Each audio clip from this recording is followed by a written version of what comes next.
Matt, if you would go ahead and introduce yourself and introduce American Majority. Yeah, thanks, Brandon. My name is Matt Batesel. I'm the Wisconsin Executive Director for American Majority, the nation's leading conservative grassroots training organization. And American Majority really exists to help the grassroots, whether it be candidates or activists, to win politically. So we want to help to, teach you guys and equip you to run effective campaigns. We do candidate trainings where we go through everything from how to put together a campaign plan, to come up with a win number, to how to fundraise and have the money in your campaign that you will need in order to win. And so that's partially why we are teaming up here with Brandon Lewis to bring an expert in the field of fundraising to you this evening. So I thank you all for joining. I do want to raise your awareness of the resources that we have on our website. It's americanmajority.org.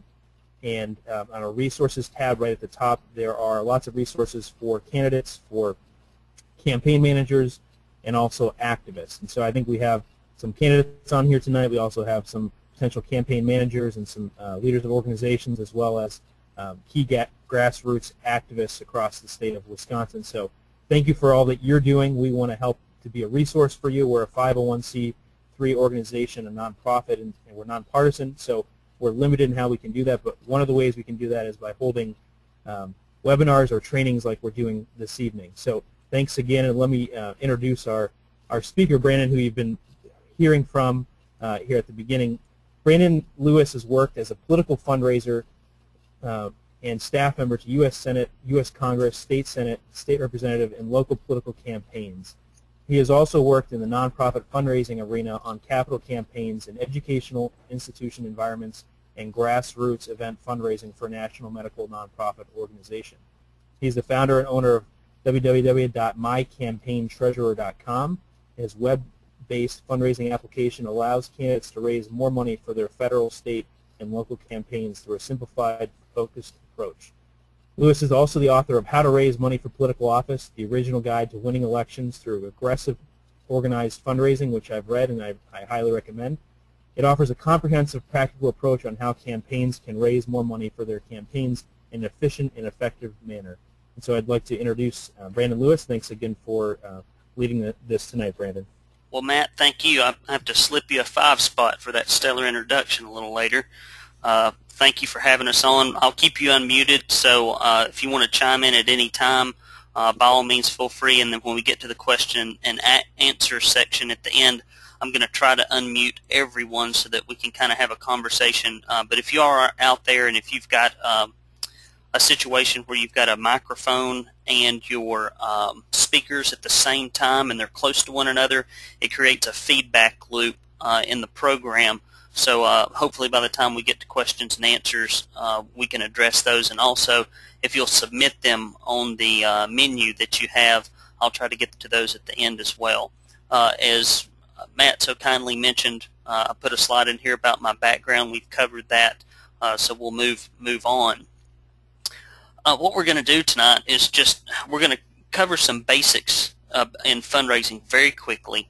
I'm going to gloss over this a little quicker than I typically do. And then we're going to get down to things that you can do in your state as you approach your primaries and your general elections.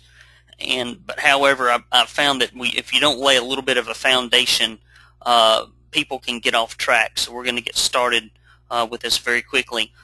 Often people who run grassroots campaigns get the impression that it's either or. That either you can raise a lot of money and that you're an establishment candidate, or that you run a grassroots campaign. And I've seen these two dynamics play out over and over again. The fact is you can have both, or you can have a mixture of both. And having a decent war chest, a large war chest is better, but even a small, respectable war chest provides a wider range of options. I've worked on campaigns over and over again where one candidate had more money than the other, and it just really hamstrung the lesser funded candidate in what they could do. Even direct contact through voters, through volunteer efforts, requires some kind of resource to facilitate that contact. Even if you're putting people in a minivan, they're going door to door, You still have to get gas. You still have to buy pizza. You still have to have some kind of walk list, some kind of program typically to generate a walk list, a PC, collateral to pass out. So even when you're running the shoestring budget of shoestring budget campaigns, you still need some resources to act as a catalyst. As you get into larger campaigns, and even in small campaigns where you want to run a textbook or a best practices campaign, things like direct mail, almost everyone's going to have to, at a bare minimum, have a website and signage, printed collateral. And then in larger races, you're going to have radio, TV, internet advertising. And radio and TV and direct mail is very expensive. And there are some overhead that you'll likely, or there is some overhead that you'll likely incur if you throw up a campaign headquarters in a strip mall or an office park. If you decide to, in the last few days of your campaign, to hire someone, or if you're running a large enough campaign where you can do that at the very beginning. So raising some money is a reality. And often people kind of, I wouldn't say get upset at this statement, but with all things being equal, the candidate with the most money to communicate his message will likely win. And notice that I say all things being equal. If somebody has 3 times as much money as you, but they are running a terrible ground game, they've got a terrible candidate with a terrible story, an inadequate get out the vote, there are strengths and weaknesses. There are about 4 or 5 components in every campaign. Fundraising is a very important component, but if you are similar in all those other facets of campaigning, yet one of you has more money, then the people out, the voters out in the district are going to hear about that candidate's message 3, 2, 4 times more often than your own. And even a mediocre message repeated 3, 4, 5 times is better than a perfect message that they never get to hear, that they only hear once or twice, because repetition is the key to learning. It's also the key in advertising in many ways. One thing I do like specifically about fundraising is that cash on hand isn't some kind of ethereal, subjective thing that people can say. People can't ever look at you and say that you're not doing better at fundraising than the other person if you actually are. People may argue that your message isn't as good, that you're not as good a candidate, that you don't stand for the right things. And also, it's very difficult to quantify ground game, phone banking. People always feel like that the wind is to their back in a campaign, but cash on hand is indisputable. Either you've got it in the bank or you don't. It's publicly known. It legitimizes your campaign. If people see that you've raised a decent amount of money, they think, this person's really got a shot. They're taking this seriously. It deters competitors, either if you are an incumbent or a challenger. If somebody sees that you have got an early start and you've raised a lot of money, it's something to think about, because they know that they're going to have to work very hard to compete with you. And then lastly, it builds momentum. People tend to give to campaigns that have already had some degree of success, and it's unfortunate, especially if you start late sometimes, but it's the truth of the matter. The personal narrative. There are 6 quick questions that people must have answered in their minds before they will give you a dime, and we're going to go through those real quick. And there's lots of different ways that you'll talk about your personal narrative. You may do it in TV and radio, in a palm card, on your website, as you talk to civic organizations, as you recruit volunteers, but specifically as you speak to donors, your personal narrative is important. The first thing people want to know is, who are you? Where did you grow up? What's your professional background? Who were your parents? Did you have a rural upbringing, an urban upbringing? Are you from here? Is there something distinctive about you that people can latch on to? Folks identify with a good story. Why are you running? This is not the opportunistic reason that many people often talk about why they're running, which is, well, it's a good time. Well, I think I can really win this. Well, so-and-so's retiring. It needs to be centered around that donor's needs. What can you do to give them more freedom, to decrease regulations if they're a business owner, to reduce taxes if that's of interest to them, to champion moral issues, if that's something that is on their agenda, then that is very, very important. So do not ever talk to people about your interests so much as their interest and how you can help them, because that's really what they're asking for when they ask you why you're running. What do you believe? This is often thought of as your platform, or what are the 3 to 5 issues that really define you. You can get into the weeds with people, but as you communicate your message, even to donors, you have to stay on message.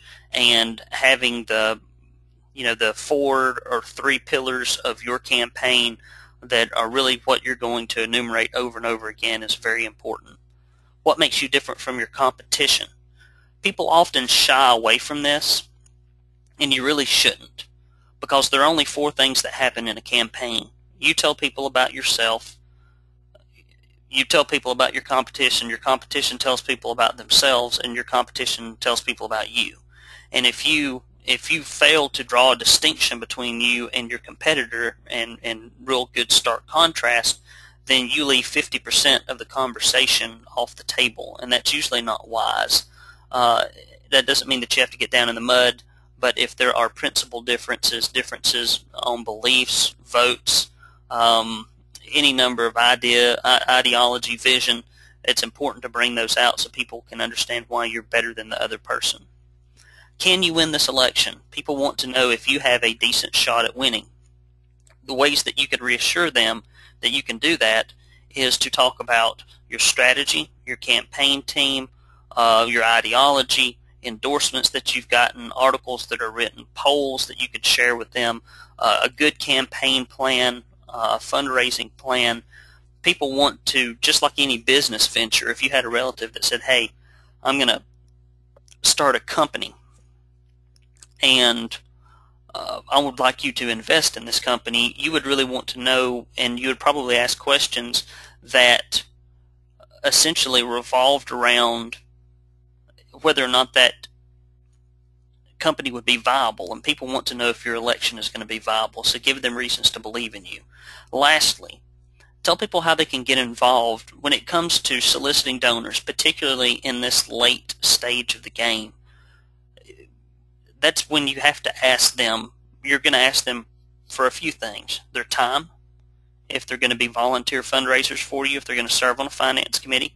You're going to ask them for their reputation, to be listed on fundraising letters, on fundraising invitations.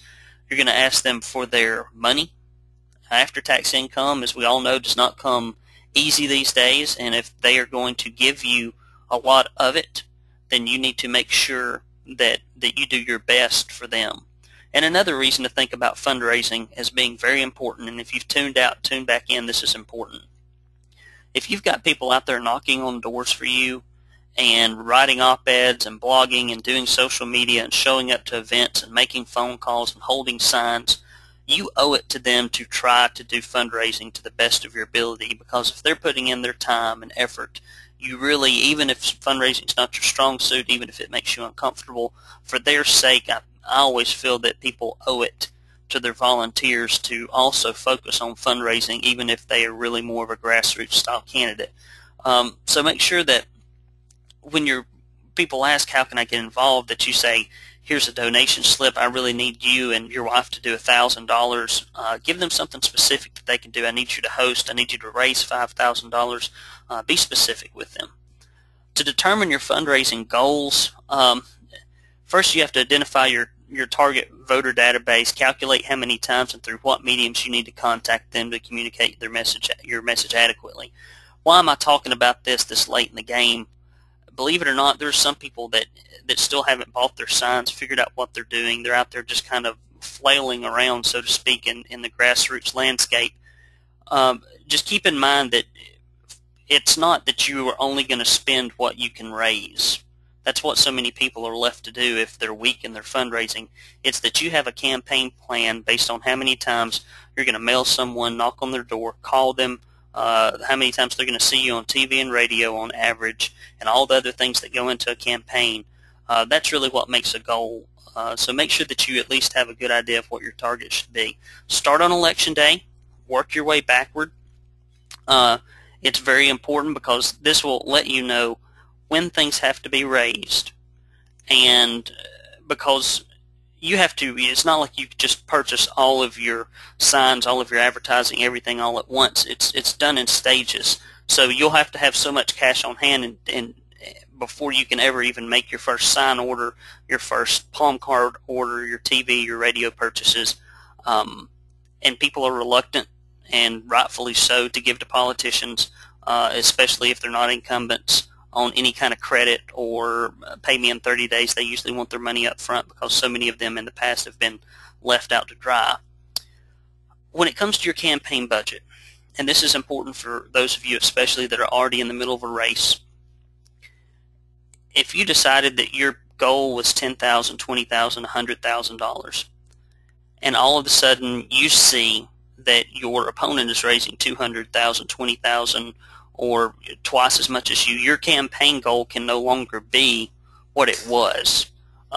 Your campaign does not exist in a vacuum, so you have to account for what the other person is doing and make sure that you have at a minimum parity. And it's better to have 3 times as much, 2 times as much. Any factor greater than 1 is always helpful. And one other thing you have to do is think about supplementary and complementary campaigns. And what I mean by that is there are some campaigns that may supplement yours. Maybe you've got a big mayoral race and you're running for city council, or you've got a big governor's race and you're running for state rep.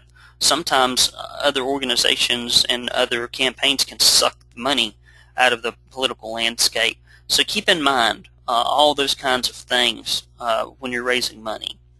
To get started, we talked about your campaign narrative. Create a candidate profile sheet. I'll show you where you can get an example of these, some of these things we're talking about before we get off the webinar here. And format a contribution form. A candidate profile sheet is just a one-page document that says who you are. It answers the 6 questions of your narrative, because invariably people are going to want that in physical form or to be emailed to them in a PDF format. And then a contribution form is just designed specifically so you can check an amount that they want to give. Then you can mail it or email it to them, and it has all of the forms or has all of the spaces where you can collect information specific to fundraising, and I'll show you some examples of those and where you can get them again toward the end. Next, and this is, we'll talk about this a little in depth later, many people, even at this late of the stage in the game, have not mapped out all their personal spheres of influence. And what I mean by that is they have not really, even at this point, taken out their BlackBerry or iPhone, gotten every single person out of there that they can ask for $50 or more from, all the way up to $1,000, $5,000, $10,000. They've not gone through their Facebook account and really just mulled over it and even put those people on a list that you might have went to college with 10, 15, 20 years ago, and it's a little bit of a reach, but you still stay in touch every once in a while. People have not thought about the people that they go to church with, the people they work with, the people that work with their wives. They really are reluctant to ask those people for money. And I always have said that if you're not willing to ask your grandmother for $500 or $50 or $100 or whatever she could afford, then you're probably not really ready to raise money for your race as well as you could. So make sure that you've got all those. And right beside them in an Excel sheet, assign a specific donation amount for solicitation. Always shoot high. Worst case scenario, someone will tell you if you ask them for $1,000, they can only do $500. So always ask high. And then when you total it up on the bottom, you may find that even at this stage in the game, you've got $50,000, $60,000, $120,000, $20,000 left over that you have not asked people for. Invariably, half of the people are going to give you something, probably somewhere around your target, and probably more if this is your close list of friends and associates. So make sure that you've done that if you haven't done it to date. Be ambitious yet informed. You don't want to ask somebody who can give $5,000 for $500. At the same time, it probably doesn't make sense to ask somebody only who can give $500 for $5,000. It does not, it's not too far of a stretch to ask somebody who can only give $500 $1,000 though.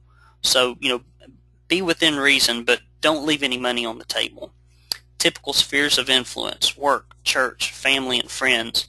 Go through those personal electronic devices and social network sites that you belong to and political groups you're affiliated with, and really just dig. You'd be surprised how many people around you that you should ask for money that you probably haven't yet, and who, if asked, would give, and people who you would think always get asked, but because everybody is so reluctant to ask people for money, probably hasn't been asked this election cycle, or not by as many people as you might think. Perfect examples of targeted donors: you've got somebody you've worked for 2 or 3 years, Jim Watson. He can give you $2,000. That's a maximum. You've got a lady that plays organ at church. Ask her for $250, and maybe you've got a friend who's been a lifelong friend who's got a pretty decent business or a decent job, and you think he can give $1,000. You do this repeat this exercise with these 3 people about 10 other times or 20 times, and you'll see that these numbers in aggregate start adding up.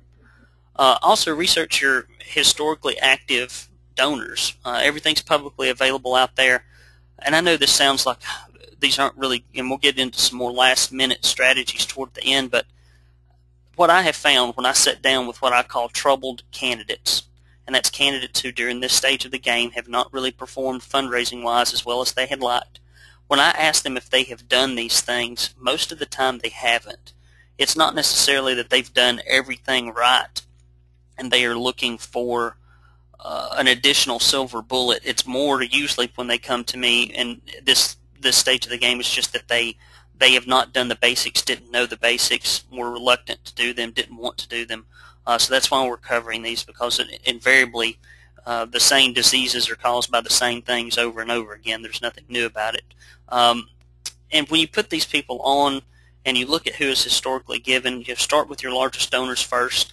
They're the ones that have probably already been hit up 4 or 5 times, but it will not come as any surprise to them if you come and ask them for money. But never forget, as you go there, to ask them, who do you know who? And by that I mean, when you sit down in front of somebody who in aggregate over the last 4 or 5 years has given $50,000, $10,000, $5,000, $6,000 to state and local and federal candidates, when you meet with them and ask them for money, you need to say, and tune in if you've tuned out, this is important, who do you know who would be interested in this race that I could ask for $500? Or who do you think I should be contacting? And just sit there for a while. Some of them will give you a list of 20 people. Some of them will give you a list of 3. Some of them won't give you anything. Somebody will do something in between. And then you say, well, do you have a phone number or an email where I could contact them so you don't have to fish around for it? And then lastly say, would it be okay if I used your name, Mr. Jones? If you contact 30 people, and on average those people give you 3 names, and although there'll be some overlap, you can probably get 60, 70 additional names. This is a very good way to get people to ask for money, and they've already been filtered by someone for you who understands fundraising. There are a lot of reasons that people give. Donors give because of personal relationships with the candidate, passion for shared ideology, access to the candidate, opposition to your opponent. They may not like you, but they hate him. That's often a reason people give. Peer pressure, just good old-fashioned, I've done business with you a long time, I'd like you to support this candidate. Good old-fashioned, I gave to your kid's Little League, I want you to give to this state rep race. And some people that's what they do, and it's just social interaction. They enjoy going to fundraisers, they enjoy being plugged in, and that's why they give. Mainly, however, people give because they were asked. Think about it. When the Salvation Army is ringing a bell outside of Walmart or any other retail organization, if they were not there ringing that bell, would you mail in that donation to the Salvation Army? Of course not. The only reason you gave is because they reminded you to give. Same thing when a kid shows up at your door selling Girl Scout cookies or Boy Scout peanuts or popcorn. You weren't going to chase someone down to give to them. You gave because they asked, and it's not always that you wanted the cookies or that you wanted the peanuts or that you wanted to give to the Salvation Army. Maybe you wanted to get somebody's parents off your back. Maybe the kid was just too cute. Maybe you really just felt guilty. Guilt's also a good motivator. We all know this. because you hadn't done what you wanted to that Christmas season for the needy. So you drop in 5, 10, $1.50 into the Salvation Army pot. Remember, if you screw everything else up, if you will just simply ask often and ask repeatedly, you're in better shape than if you did nothing else. And even if you did it all wrong, you're in better shape if you do it wrong 20 times than if you do it perfectly right 3 times. Spend the majority of your time focusing on those donors who can give and raise the most money. People often get stuck in this situation where they waste all their time on $10 fundraisers, or just put a bowl out and let people come, and they're kind of fundraisers but they're kind of friend raisers, and it's okay to do those towards the beginning. And once you have contacted all of the major donors, and by major donors that can just be people you know really well who will give you $200, that might be a major donor for your campaign, or it could be that you are soliciting those historical givers. It could be any number of those things. So just make sure that, just like if you were in business and you were trying to sell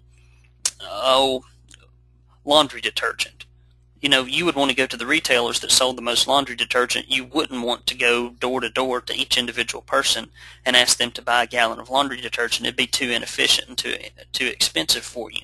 So just use your time wisely. There are fundraising methods you can use even now at this last minute: personal visits, phone calls, formal and informal events, email solicitations, social media, and direct mail. We're going to talk about these in turn very quick. Personal visits. When you go out to see somebody, visit with them. Begin with an end in mind. Don't go out there. This is not a social call. If this were, a year ago or 6 months ago or 9 months ago, maybe it could be a social call and then you just warm them up. But now you really need to be asking people for money.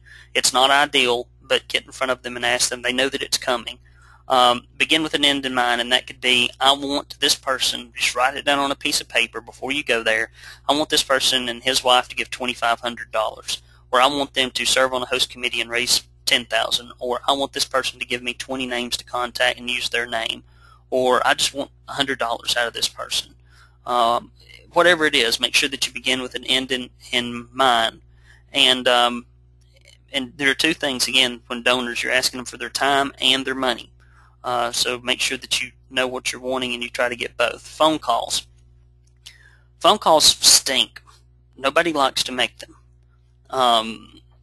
Really, no one likes to make them. I'm a fundraiser, and I do not specifically like making a big wad of phone calls. But don't count the yeses, count the nos. And the reason I say that is because the yeses are buried in the nos. If you swing enough times, you're going to hit often. And just every day, when you say that you set a goal between now and election day, I'm going to make 20 calls, I'm going to make 10 visits a week, whatever it is, if you will just count the yes, count the no's and not the yeses, you'll get there.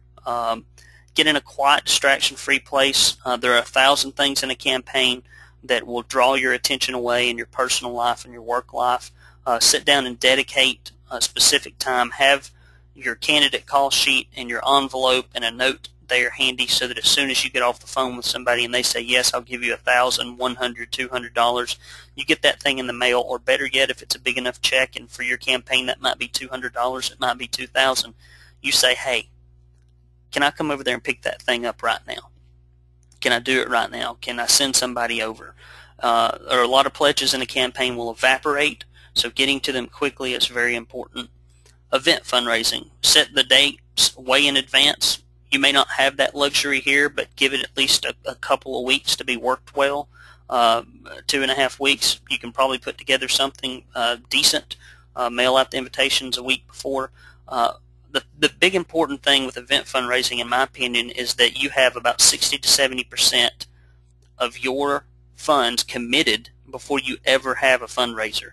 If you don't have a host committee with 60% of your goal on it, don't mail out the invitation. Just stick with the phone calls, because really your event should be, fundraising events have 2 events in them, and the first one is putting together the host committee, and the second one's actually having the event. And then the thing that drives events and doing well is communication from the campaign, or more specifically, communication from the candidate. So make certain that you mail people, call them, email them, call them, and email them. You can hardly contact people too much, and even when you think people like the host committee are going to be there, often they'll find things to do and won't show up, so double check with them too. Don't get hung up on the fun stuff like logistics, food, decorations, music. People get they want to plan a birthday party for a 12-year-old. That's not what this is. You're there to raise money. If you will just get the names and the commitments financially on the paper and the location, the rest of it will take care of itself. It really will. That's the most important thing that you can focus on. Direct mail and email. I'm not going to spend a whole lot of time on this because typically for state and local campaigns and even congressional to a point, mail and email just is not a big part of your overall strategy. You almost have to get statewide, but it can be a tool. But if you've only got a limited amount of time and resources and you're this late in the game, I'd say focus on the things that produce the largest result in return for your time. But if you are going to do it, don't reinvent the wheel. Take $100, split it up a few ways, and mail it into some people so that you can look at fundraising examples from conservative organizations and candidates that you believe in. And I'll be honest and get out there on a limb. I even give to sometimes the DNC, and I'll mail in $10 to Barack Obama just to see what he's mailing out. It costs him more to mail me than it does for me to than the donation that I send him. But sometimes you keep your friends close and your enemies closer. I like to see what they're doing because sometimes they do a better job than we do with direct mail solicitations and emails. So get on social media, send in some money online, and you will have a trove of examples to look at. They've paid people thousands and thousands of dollars to write and pen these. Find some things in there and some components that you like and just follow their example. There are books written on fundraising. I've written one, and we talk about fundraising letters in detail. You can purchase those. Mal Warwick did a great job how to write effective fundraising letters. So if you want to learn how to do it on your own, it'll take you a lot more time, but those are some resources that you can do. Website, social media, I'm not going to spend a lot of time on this, but the most important thing to realize with this is that you must provide dynamic content and build a relationship online before you ever ask for the first dollar. These people have to feel like they are your friend on Facebook, that you are providing them with good quality information, that you really have created an online environment that's rich with content. Now, granted, sometimes a website is just a place to send people to give online donations when they want to give you a credit card, and sometimes you punch that information in yourself, and just as a donation portal, it has value. But if you ever want folks to actually use your website, you have to, or your social media for fundraising, you have to put enough content on there for them to like it. And then when you do ask, knock it out of the park. Do it infrequently so they don't feel like you're just there to raise money from them, and you should have some pretty good results from it. Direct contact from the candidate is going to be your primary catalyst for generating dollars, and there's no substitute for personal contact. I put it this way: if people that are running for Congress and United States Senate and even the President of the United States has to get on the phone and recruit committee members to raise money for them, if you're running for state and local office, you better believe that you're going to have to do it too, and you're going to have to be good at it if you want to ensure the highest probability of your success. And I would tell you, between now and Election Day, instead of focusing on how much you raise each week, month, or quarter, even though you need to have a fundraising plan, you need to back those numbers up to figure out what kind of next action steps that you can commit to on a daily and weekly basis that will ultimately produce that amount of income. And what I mean by that is, just like if you're in sales and you've got a $10,000 a month, or that sounds too low, you have a $30,000 a month quota and you're in sales. Well, you can't just go out and just find $30,000 in business. You have to probably visit 3 people a day. You probably have to make 10 phone calls a day. You probably have to present 2 presentations a week. You probably need to have one kind of informational meeting a month. There's a number of things that you can do, and if you do all those things, the numbers will work themselves out. And this is an example. Say May. You're going to have 2 events, 3 marathon group call days, and that's where you drag some of your people in the finance committee into your headquarters, give them a list and say, hey, will you call and ask these people for money? You're going to do 20 visits. That means that every day you're going to see one person and ask them for money. 1 letter and 1 email this month. You may not do a letter every month, probably wouldn't. Usually in congressional campaigns you find that they go out about once a quarter, unless they're just in a real heated contested race. Daily goals. Every day you're going to call 20 people, you're going to visit 1 person, and you're going to add 5 donors to the database. And weekly you're going to have 1 group visit. That could be going down to a manufacturing plant, meeting with a group of executives. That could be going over to a doctor's office and meeting with some medical professionals. It could be anything. You just get people around a table. If you will do these every month, eventually things will show up on the other end for you. They really will, but you focus on the inputs, and the outputs will take care of themselves. It's just like if you wanted to lose 10 pounds in 2 months. You can't just go lose it. You'd have to say, well, I'm going to eat 200 less calories a day. I'm going to work out 3 times a week. I'm going to change my diet up a little bit. If you did those things, results would have to follow. With fundraising, if you'll be methodical, persistent, and habitual in your efforts, then things will happen. Common pitfalls. Number 1, distraction. There are so many things in a campaign that are more fun, but none, in my opinion, that are more crucial than raising money. I want to go speak to the Rotary Club. I want to go to my Tea Party meeting. I've got to have a strategy session over at so-and-so coffee shop. I need to talk to the people over at the courthouse. I've got to design my website. I need to work on my mailer. I mean, there's all kinds of more fun things to do. But there's not anything hardly that pays off better for your campaign if you spend, an hour going door to door and you meet 30 people. And that's probably good in an hour. You might meet 15, and people are home less and less and come to the door less and less. If you spent that hour raising money and you raised $1,500, how many people could you reach with direct mail or with radio or with some other medium that you had purchased? One of the most important and crucial assets that a campaign has is the candidate's time. Just make sure you're using it wisely. And when you do decide to work on fundraising, allocate specific amounts of time and resources exclusively to fundraising and make them sacrosanct. Every day from 9 till 12, I'm working on fundraising and nothing else. And you cannot pry me out of my office to do anything else. And even though I'd rather be doing anything else, that's the only thing I'm going to do. Excessive expense. Save your resources for voter contact. Don't let them get eaten up in overhead.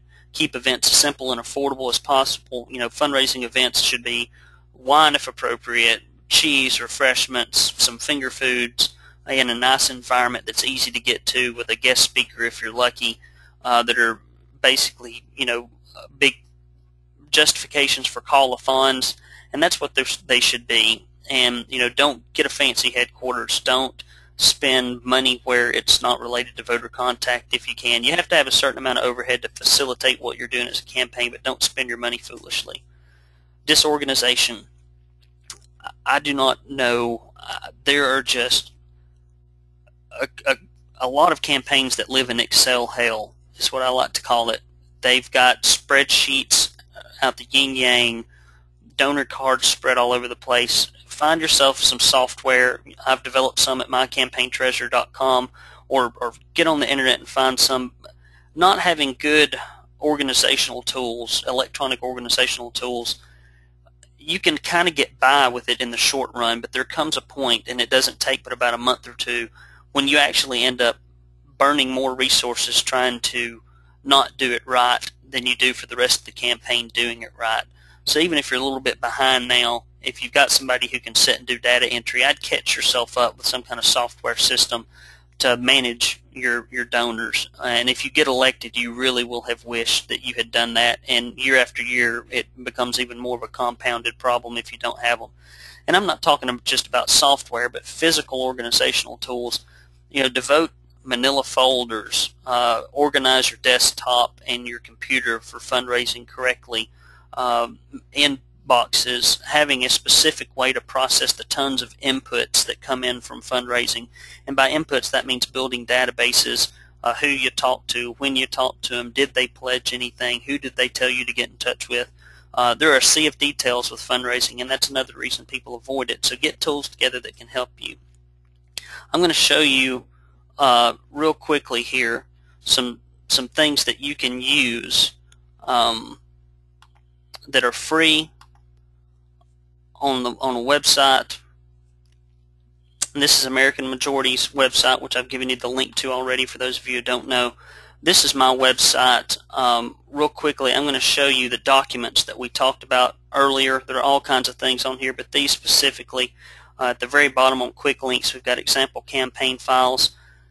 If you want documents, everything that you ever probably would need is located right here. Letters, budgets, donor cards, campaign narratives, different kinds of reply devices, email examples, you name it, call sheet examples, an event checklist. All this is right here, and you can sign up, and all that's free to use.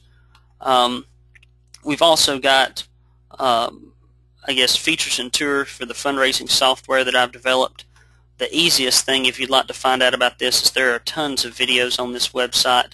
The easiest one probably is the one on the front.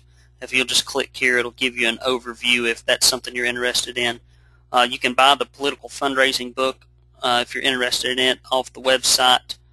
You can also, if you're more of a Amazon.com person, you can buy it here. Once you read it, I would encourage you to do like so many people have done, is they've wrote me a little review here, which has been very helpful, and I appreciate people being so kind to do that. There's a forum here if you have questions and you think about them later, and if you would like to ask them, if you'll put them here, I will answer them.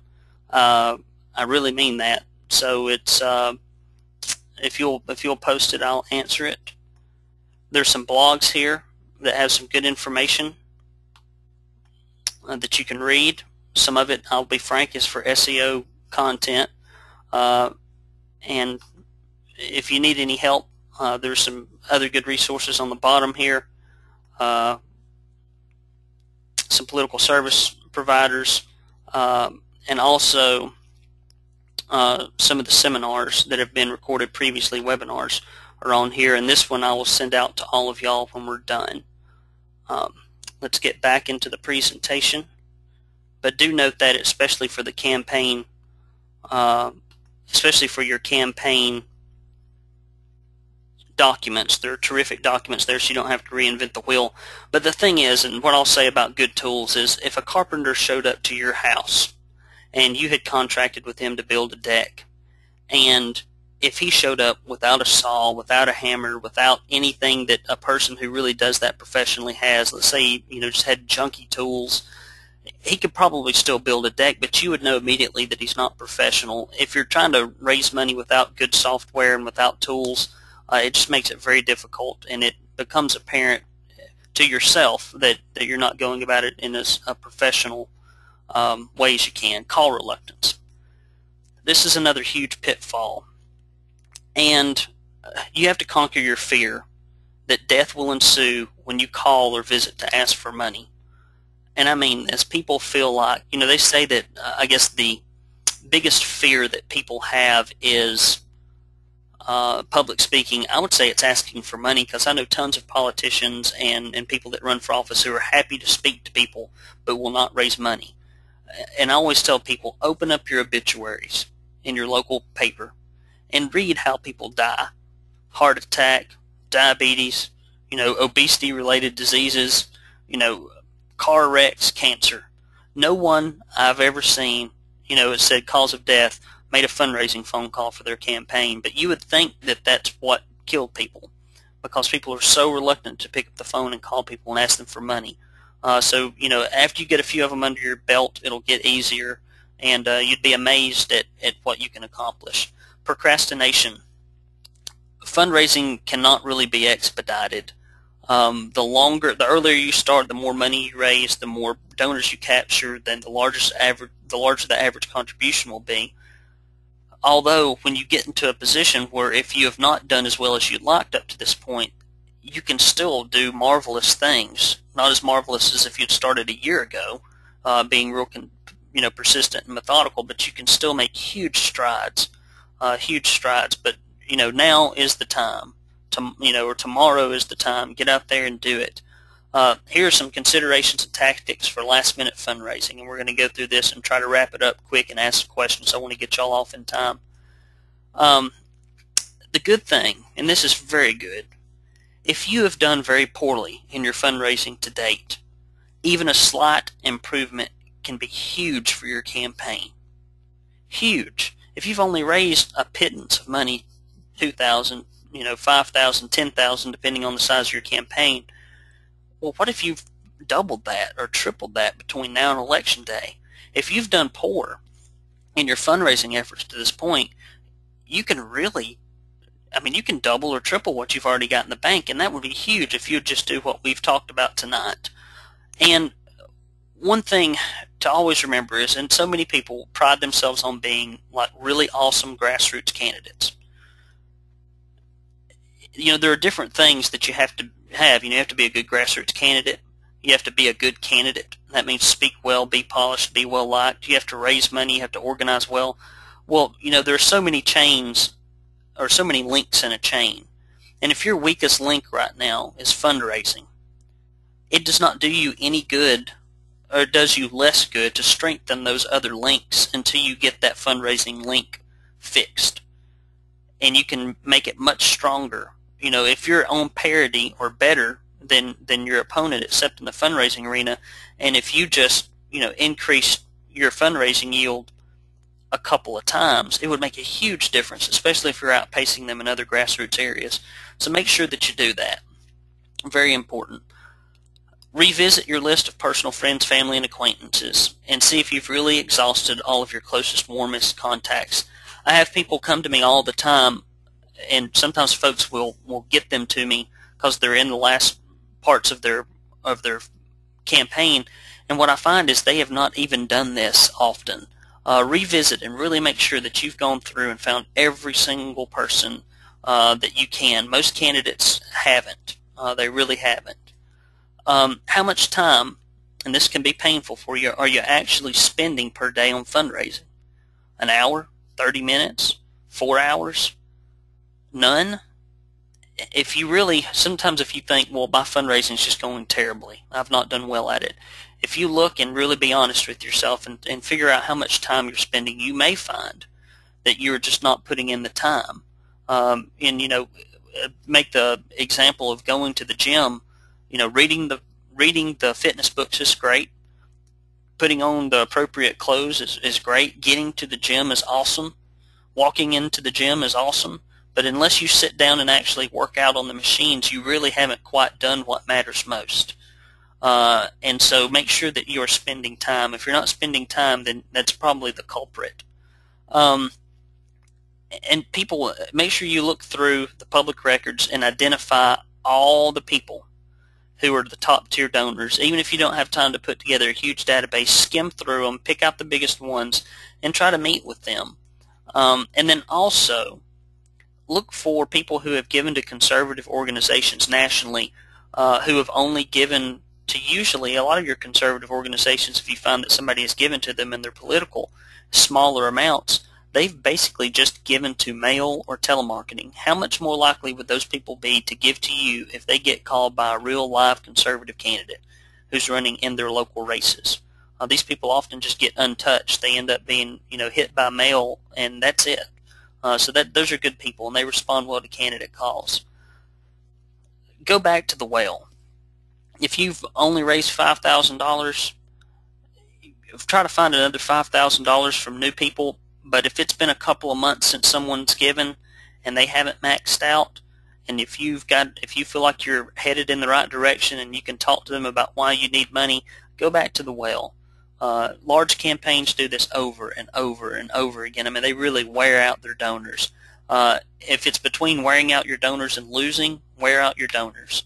So go back there and talk to them again, but try to talk to them in between times that you ask them for money. Don't just let them be a glorified ATM machine. Make sure you give them some time and attention. Are there any conservative candidates who are running for office or who have lost that might share a good donor list with you? Sometimes people have just lost. It depends on how your races are staggered in Wisconsin. Sometimes people have lost previously, or sometimes people are running and you say, hey, I'll give you my list of good donors. Will you give me your good list of donors? And maybe you can get somewhere with that. Make sure that you have a good, clear way to communicate your path to victory. This goes with Can You Win? It's late in the game, but if you can put together a couple of page documents, My Path to Victory, with some articles, if you have polls, usually with smaller races you don't, strategies, feedback, endorsements, coalitions, give people a reason why they can give to you. And don't be embarrassed about closing the sale. How many of you out there have had pledges hang ad infinitum forever and you never collect them? And it's always embarrassing once somebody says, and I'll admit as much, they say, sure, Jim, I think we can help you out. Well, you have to ask them, well, how much do you think you could do? Which seems like a slap in the face. They've already said they will help, but you have to do it. And then you have to go one step further. Well, Jim, thank you so much for your pledge of $1,000. Would it be okay if I came by and picked that up at your office tomorrow?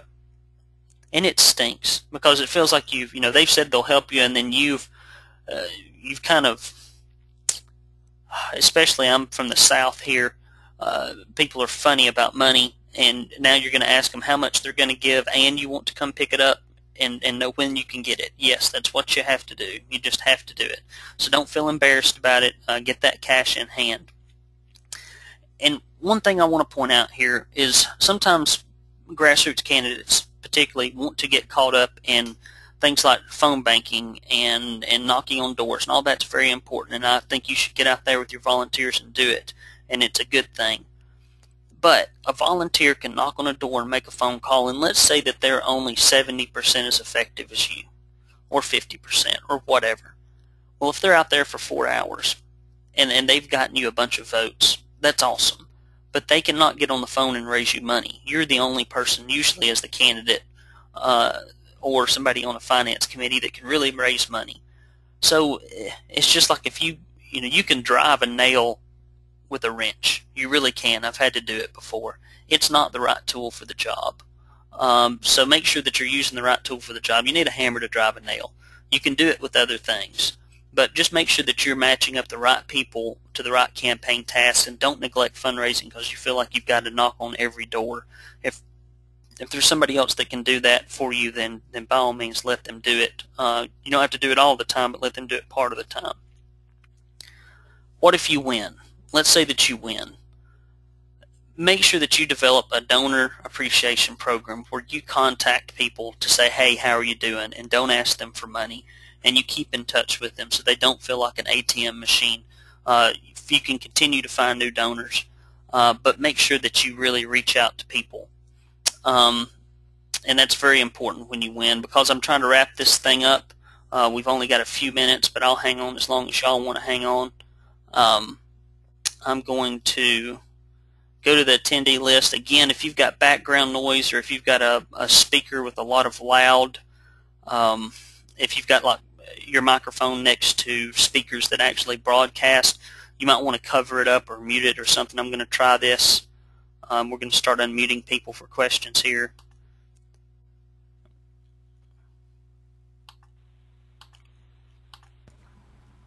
All right, we're good. We're halfway through the list here.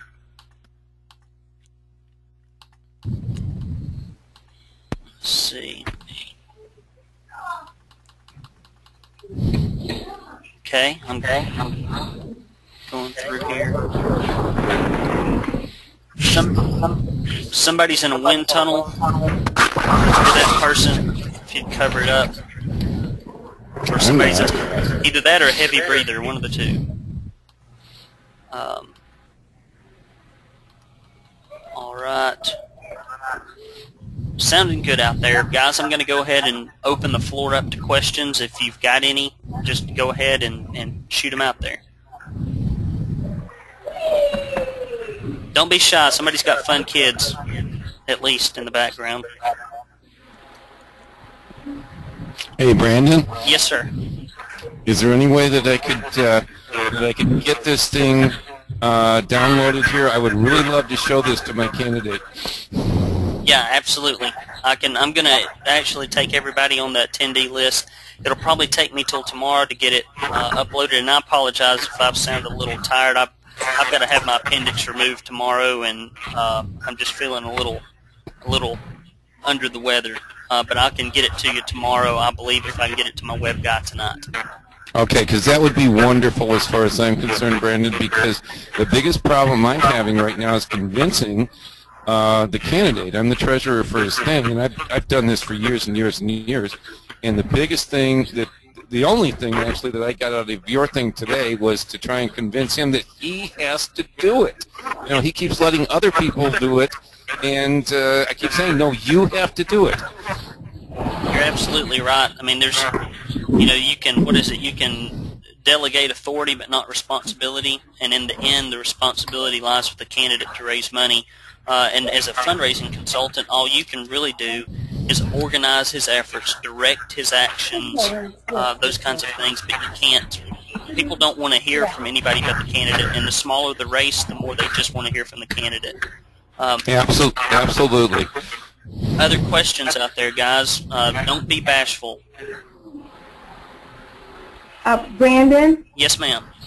Hi, my name is Pam Stevens, and I'm running for state senate here in Wisconsin. Okay. And my question is, when you're starting this, because this is grassroots, as grassroots as you can get right now. You talked about your first step being, you're going to your BlackBerry, your email list, those things, and just asking individuals for money. And I was looking at your page when you were kind of clicking through it real quickly with your different software that you had.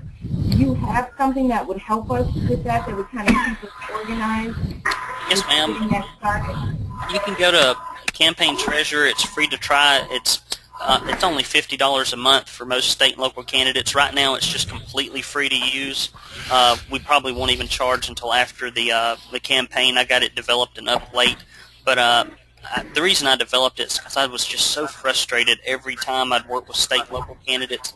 Everything was out there was just for federal races, and it was about $600 to $700 a month, and it was so complicated. Only people like me could use it that used it all the time. So I tried to dumb it down and make it very affordable, and you can find that on my website, and feel free to use it, and I'll even give you some training on it. Thank you, Brandon. I appreciate that. No problem. Hey, Brandon, can I just say hi to Pam? Yeah. Hey, any time, guys. No, I'm just saying, Pam, I'm right behind you. Anything I can do for you? Oh, I appreciate that. And what's your name? It's Dave Wyatt. Hi, Dave. How are you, honey? I'm doing fine. Okay, Brandon, you take it back over now, or Pam and I will just talk all day.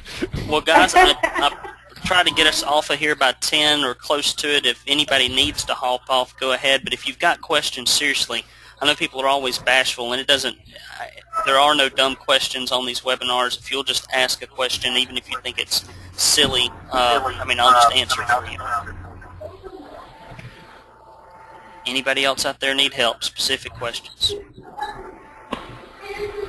Well, if not, guys, y'all have been very kind. I apologize I've had to mute people. It's just when you get more than about 15 or 20 people on here, it gets real noisy and there's lots of feedback. I'm even getting it now, but I can talk through it because I don't have to think about what I'm saying. But American Majority is a terrific organization for putting this on. They have been wonderful to many candidates in Tennessee here where I am. And if you can support their organization, if you can go on their website, I'd advise you to do so because they really are making a difference out there. Guys, I appreciate you so very much for your time. If there's anything I can do for you, feel free to email me. I think you'll be getting some notifications after the fact. And I'll get back to you. Like I say, I'm going into surgery tomorrow, so it may be a day or so before I get back to you, but I'll try to get back to you. Thank you so much. God bless, and good luck out there and good campaigning. Thank you, Brandon, and good luck with your surgery tomorrow. All right, thank you, dear. And same from me, Brandon. All right, so y'all have a good one. You Bye-bye. too. Bye-bye.